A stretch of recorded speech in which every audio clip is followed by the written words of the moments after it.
في الأول حابة أشكركم على تفاعلكم على آخر درس نزل على القناة، وعلى كم الكلام الحلو المشجع اللي قلتوه سواء في حقي أو في حق القناة. وأتمنى طول الوقت إنه تفضل القناة مميزة بالنسبة لكم، ويكون الشرح بتاعي سلس وكمان تكون أفكار بتفيدكم. فحابة أقول لكم شكرا ومستنية كمان تفاعلكم على الدرس ده. ومن ضمن الكومنتات اللي جات لي على الدرس الأخير هي إنه يا سارة محتاجين تيبس وتريكس في البريمير علشان الحاجات دي بتسهل علينا شغلنا. وأنا طبعا استجبت للموضوع ده، ومش بس استجبت ليه، والنهاردة هنتكلم على تيبس وتريكس ده كمان في درس يوم التلات.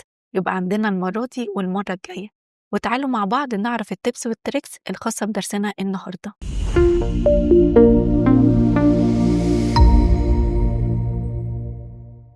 أول تركاية معانا النهاردة هي الإن والأوت.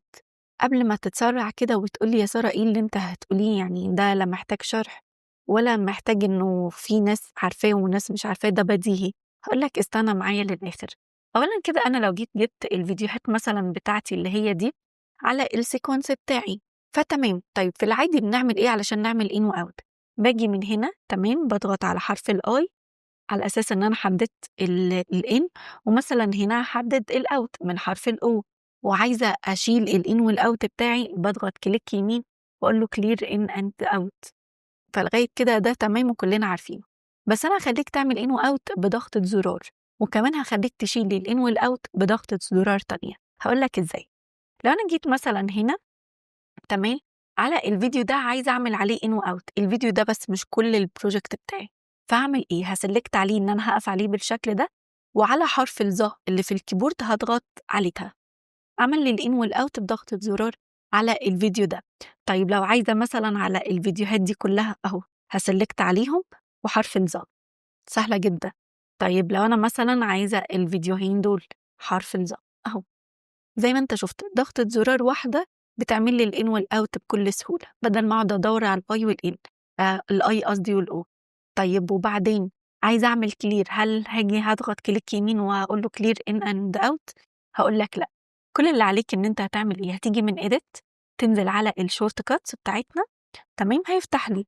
طيب هاجي من هنا كده هعمل سيرش على حاجة اسمها كلير كده، هلاقي الكلير إن، هنزل شوية هلاقي الكلير أوت، هلاقي بعد كده الكلير إن أند أوت.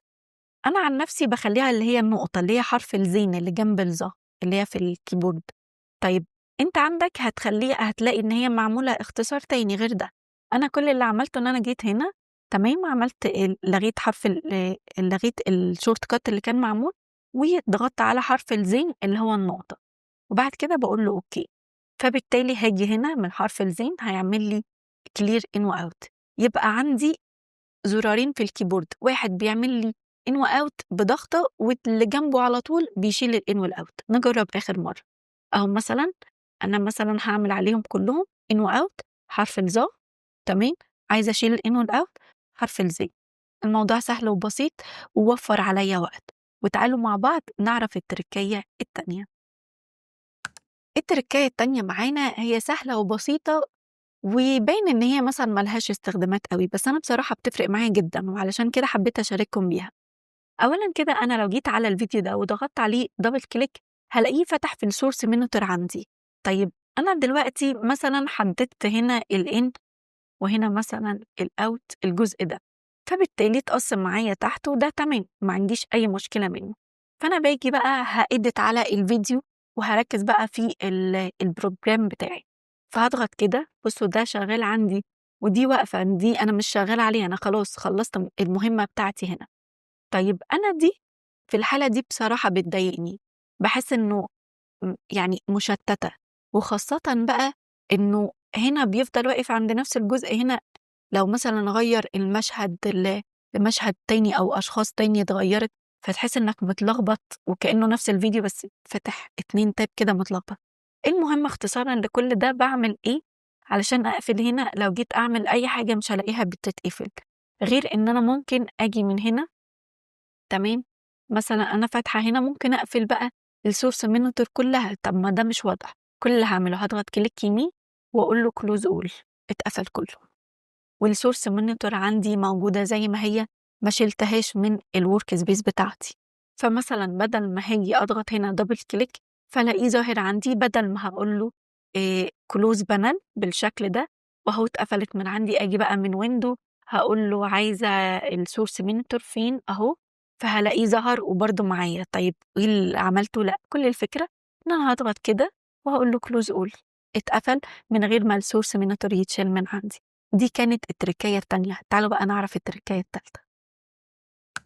التركية التالتة هتسهل علينا كتير. أنا دلوقتي أهو هاجي هعمل القطات بتاعتي على الفيديو ده مثلا كده، مثلا كده همشي عادي أهو القطات، خلينا مثلا نشيل ده ونشيل ده. أوكي، طيب أنا هنا بقى عندي الفيديو بتاعي عملت عليه القطات وكأني اشتغلت الإيديت بتاعي. طيب عايزة أضيف إفكت عليه. طيب أنا هضيف إفكت على الجزء ده، فهاجي مثلا من افكتس وهاجي مثلا خليني اعمل سيرش على البلور، وده كلنا عارفينه اي افكت. لو جيت سحبت الجوسيان بلور على الجزء ده فهلاقيه اتضاف هنا اهو، هو طبيعي اتضاف على طول في الافكت كنترولز، هلاقيه اتضاف عندي على الجزء ده بس. طيب باقي اجزاء الفيديو ما اتضافتش اهو، لو جيت وقفت هنا ما اتضافش، وقفت هنا برضو ما اتضافش، مع ان انا ما شلتش اجزاء، ده انا عملت قطات بس وفي نفس الوقت هو نفس الفيديو. بس لا، طبيعي علشان انت حطيت على الجزء ده بس. طيب تعمل ايه؟ ممكن انت تيجي بعدين تحتاجه وتبقى محتاج الافكتات بتاعتك تبقى متطبقة على كل اجزاء الفيديو. تمام، يعني مثلا انا هاجي من هنا، هاجي هسحب الجوسيان بلور، بس بدل ما هسحبها على الجزء ده لا، ده انا هاجي على السورس هنا. شايفين هو واقف فين؟ انا هاجي اقف على السورس نفسه، هاجي اسحب عليه الجوسيان بلور بالشكل ده وهخليه مثلا هنا يبقى بنسبة 100%. بصوا كده هلاقيه متطبق عندي في كل الأجزاء اهو. تمام، دي بنحتاجها امتى او بتوفر علينا فعلا امتى؟ لما ابقى استخدمت الفيديو على اكتر، يعني كذا جزء كده، بس على توقيتات متفرقة عن بعض في البروجكت بتاعي، فمش همشي على كل جزء أضيف عليه الإفكت بتاعي، وممكن كمان أنسى جزء معين إن أنا أكون ما ضفتش عليه الإفكت، زي مثلا فكرة البلور دي. طيب دي لما بعملها كده وبضيف على السورس نفسه على الفيديو الأساسي وكمان غيرت في النسبة مرة واحدة، هلاقي أهو. طب هو مش ظاهر عندي هنا، هاجي في السورس هلاقيه ظاهر، غيرت في النسبة مرة واحدة اتطبق على كله، ودي بتسهل علينا كتير قوي. وتعالوا مع بعض نعرف التركاية اللي بعد كده.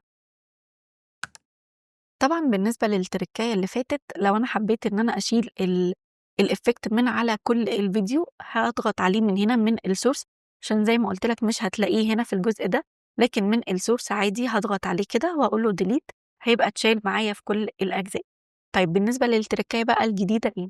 لو أنا مثلا واقفة هنا تمام وعندي الجوسيان بلور عايزة أضيفها، مش شرط إن أنا أخدها أسحبها هنا على الفيديو، بمجرد ما هضغط عليها دبل كليك هلاقيها اتضافت على طول، بس ما اتضافتش على السورس. احنا بنتكلم دلوقتي إنه هيتضاف على الجزء ده أهو. طيب جيت وقفت على الجزء ده، بدل ما أخده أسحبه لا، دبل كليك ظهر على طول هنا، وأي إفكت مش بس الجوسيان بلور. ودي كانت التركاية الرابعة. تعالوا بقى نعرف التركاية الأخيرة. التركاية الأخيرة كلنا عارفين كده لما بنسمع مثلا فيديوهات على التيك توك، على الفيس، على أي حاجة، وبيجي مثلا كلمة كده أو عايزين يعملوا قط في النص، أو كلمة مثلا عايزين يغلوشوا كده عليها شوية. هفهمكم قصدي. هنعمل إيه؟ كل اللي هعمله إن أنا هاجي من هنا من نيو أيتم وهقول له عايزة البارز أند تون اللي هي دي، وهقول له أوكي. هاجي أسحبها من هنا، بصوا هي موجودة عندي. تمام،